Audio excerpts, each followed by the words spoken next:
at noon hour. Okay, one group goes over and practices free throws, and the other group sits under a tree and just does them mentally. And then there's another group that does them both, and this has been done over and over again. And what the end result is, the ones that did it mentally finished ahead of the ones that practiced, but the other ones that did both finished overhead of the group. And so the importance of mental and physical training is, is always. But we didn't know that. I want to share a story. Thomas Pacina, today, working with NHL players, small group, brings them to the bench and they talk and visualize what they're practicing. And he said, drop a drill. So you might have a plan this week and go to the bench with one of the drills you're doing already and experiment with that. I have actually done it before, Wally, where the players weren't very focused, and we were. These are young athletes that practice is relatively close to when they were finished school, and the rat race of getting from school to the rink, and their brains aren't necessarily ready at sometimes, and so their focus wasn't there.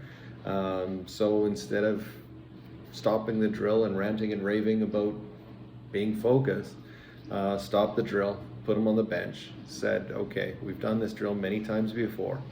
Well, I want you to close your eyes. What does it look like when you're passing? Where should you be going? How will you be receiving a pass? What does it look like when you're executing each thing? And then just let them sit there quiet for 10 to 15 seconds and say, okay, let's go do it. And it's amazing how much better they are just from doing that. Well, I want to show before you go on, I'm staying on this train of thought. I want you to tell the story of Sylvain Bernier visualizing. Yeah. Would you do that again? Repeat that story, Sure. please?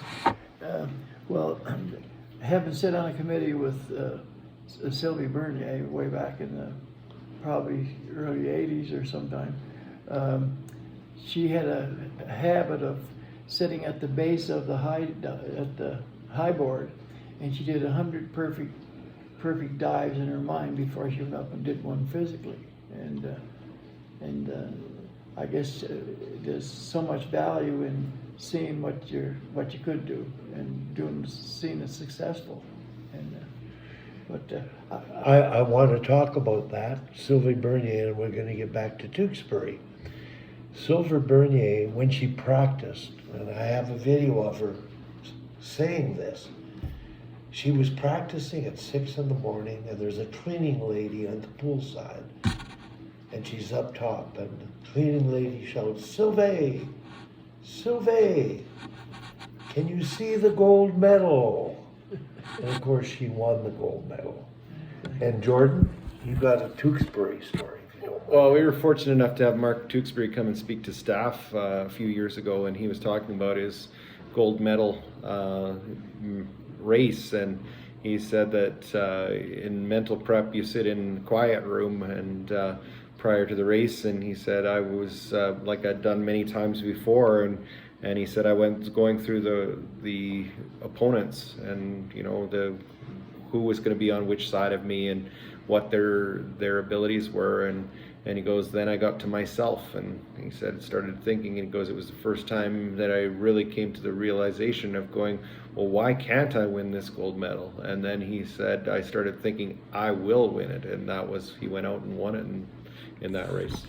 I want to show you a drill to finish Just up. before the drill now, I'm staying on this theme, all right? The theme is really visualization, and then seeing yourself be successful and do well, believing that you can, putting in the time and energy to physically practice it, but practicing it in your mind and seeing it in your mind can be more valuable than actually physically doing it. And then to